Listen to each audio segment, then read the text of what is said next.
Hi! Hello! అందరికీ నమస్తే. ఈ వీడియోలో నార్మల్ మిషన్‌తో బ్లౌజెస్ కానీ, డ్రెసెస్‌కి ఎంబ్రాయిడింగ్ వర్క్ ఏ విధంగా చేసుకోవాలో చూపిస్తున్నాను. ముందుగా మిషన్‌కున్న పాదాన్ని సెపరేట్ చేసుకోవాలి. ఈ విధంగా సింగిల్ హోల్ ఉన్న ఎంబ్రాయిడింగ్ ప్లేట్‌ని తీసుకొని, ఈ ప్లేట్ మిషన్‌కి ఈ విధంగా సెట్ చేసుకోవాలి. ఒక న్యూస్ పేపర్ తీసుకొని, దాని మీద బ్లౌజ్ క్లాత్‌ని పెట్టుకొని, పైన ప్లెయిన్ ఎంబ్రాయిడింగ్ చక్రం, కింద నట్టు ఉన్న ఎంబ్రాయిడింగ్ చక్రం పెట్టుకొని, నట్టుని టైట్ చేసుకొని, క్లాత్‌ని ఈ విధంగా టైట్ చేసుకోవాలి. క్లాత్ టైట్‌గా ఉంటేనే ఎంబ్రాయిడింగ్ వర్క్ నీట్‌గా, పర్ఫెక్ట్‌గా వస్తుంది. ఇలా ఎంబ్రాయిడింగ్ థ్రెడ్ సిల్క్ రీల్‌ని సేమ్ కలర్‌లో నార్మల్ కలర్ రీల్‌ని తీసుకొని, నార్మల్ కలర్ రీల్‌ని బాబిన్‌కి ఎక్కించుకోవాలి.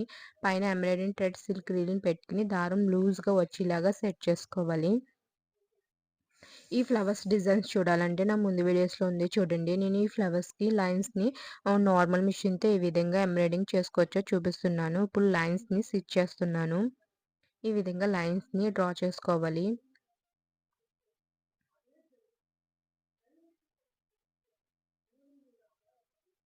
మీరు కావాలంటే స్కేల్‌లో డ్రా చేసుకోండి. నేను రఫ్‌గా మామూలుగా చాక్ పీస్‌తో డ్రా చేస్తున్నాను. మీరు స్కేల్ పెట్టి డ్రా చేసుకోండి నీట్‌గాన. పెన్సిల్‌తో డ్రా చేసుకోండి. ఇలా 4 టైమ్స్ లైన్‌ని స్టిచ్ చేసుకోవాలి. నార్మల్ మెషిన్‌తో ఎంబ్రాయిడింగ్ వర్క్ సింపుల్‌గా ఈ విధంగా చేసుకోవచ్చని చాలామందికి తెలీదు. వాళ్ళ కోసం నేను ఈ వీడియోని చేస్తున్నాను. నార్మల్ మెషిన్‌తోనే ఎటువంటి ఎంబ్రాయిడింగ్ వర్క్‌నైనా చాలా సింపుల్‌గా చేసుకోవచ్చు. ఆ వర్క్ కూడా చాలా నీట్‌గా ఉంటుంది. రఫ్ రఫ్‌గా కూడా రాదు. ఎటువంటి షేడ్స్ లేకుండా చాలా నీట్‌గా, పర్ఫెక్ట్‌గా వస్తుంది.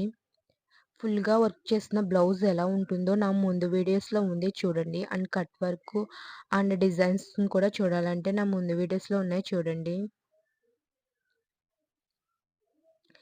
ఇలా 1 బై 1 లైన్స్‌ని 4 టైమ్స్ ఒక్కో లైన్‌ని స్టిచ్ చేసుకోవాలి. మీకు ఏ డిజైన్స్ డ్రా చేస్తున్నారో ఆ డిజైన్ ప్రకారం స్టిచ్ చేసుకోండి. నేనైతే పట్టు బ్లౌజ్‌కి చిన్న పిల్లల పట్టు బ్లౌజ్‌కి స్టిచ్ చేస్తున్నాను.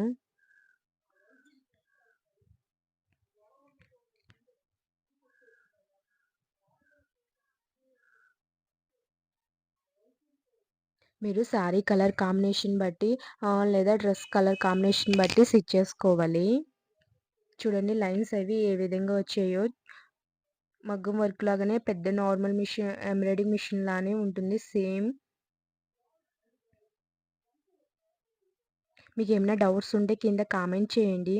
ముందుగా ఈ వీడియోని లైక్ చేయండి. Please like. ఇలాంటి వెరైటీ డిజైన్స్ చూడాలంటే ఈ ఛానల్‌ని సబ్స్క్రైబ్ చేసుకోండి. ఇలా నేను చివరన ఆకుల కింద లేయర్స్ కింద వేస్తున్నాను. ఇవి మొత్తం లైన్స్ గీసుకున్న వాటన్నిటికి ఈ విధంగా step by step, one by one down అవుతూ రావాలి.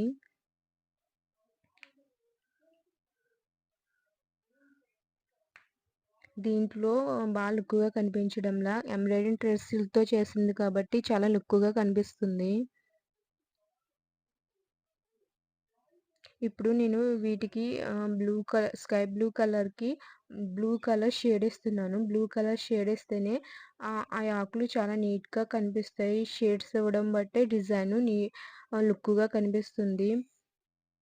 సెంటర్‌లో కొంచెం లైట్ కలర్‌ని స్టిచ్ చేసుకోవాలి. చుట్టూ చివరన మాత్రం డార్క్ కలర్‌ని స్టిచ్ చేసుకోవాలి. అలా స్టిచ్ చేసుకుంటేనే డిజైన్ లుక్‌గా కనిపిస్తుంది. నేను పైన పింక్ కలర్ ఫ్లవర్స్ వేశాను. వాటికి చుట్టూరు యెల్లో కలర్ ఇచ్చాను. మీకు కావాలంటే పింక్ కలర్‌ని షేడ్ ఇస్తే ఇంకా లుక్‌గా కనిపిస్తుంది. ఫ్లవర్స్‌ని ఏ విధంగా స్టిచ్ చేశానో నా ముందు వీడియోలో ఉంది చూడండి. మొత్తం కంప్లీట్ అయిన డిజైన్ చూడాలంటే నా నెక్స్ట్ వీడియోలో చూడండి.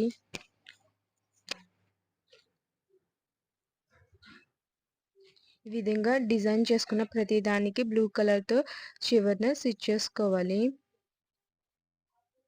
ఎంబ్రాయిడింగ్ ప్లేట్ కావాలంటే కింద కామెంట్ చేయండి.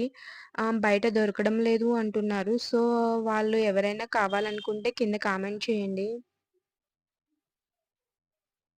ఆన్‌లైన్‌లో చాలా కాస్ట్ ఉంది. 2000 పైనే ఉంది ఆన్‌లైన్‌లో.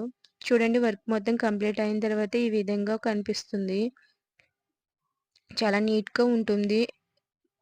పెద్ద ఎంబ్రాయిడరీ మిషన్‌తో చేసినట్టే ఉంటుంది. మీకు హెవీ లుక్ కావాలంటే ఇలా కుందన్స్‌ని అంటించుకోండి. చూడండి నేను 2 కలర్స్ కుందన్ కాంబినేషన్ పెట్టాను. సెంటర్‌లో ఆ లైన్స్‌కి గోల్డెన్ పూసల్ని ఈ విధంగా ఫ్లవర్‌కి మధ్యలో 2 కలర్స్ కుందన్స్‌ని అంటించుకున్నాం. మీకు హెవీ లుక్ కావాలంటే ఇలాగా కుందన్స్‌ని లేదా యెల్లో కలర్ గోల్డెన్ పూసల్ని ఆ డిజైన్ చుట్టూరు స్టిచ్ చేసుకుంటే హెవీ లుక్‌గా కనిపిస్తుంది. సింపుల్ లుక్‌గా కావాలంటే ఈ విధంగా కుందన్స్‌ని అంటించుకోండి. మీకు హెవీ లుక్ కావాలంటే డిజైన్ చుట్టూరు గోల్డెన్ చిన్న చిన్న పూసలతో స్టిచ్ చేసుకోండి. ఈ వీడియో గనుక మీకు నచ్చితే లైక్ చేయండి అండ్ సబ్స్క్రైబ్ చేయండి, షేర్ చేయండి. Thank you for watching.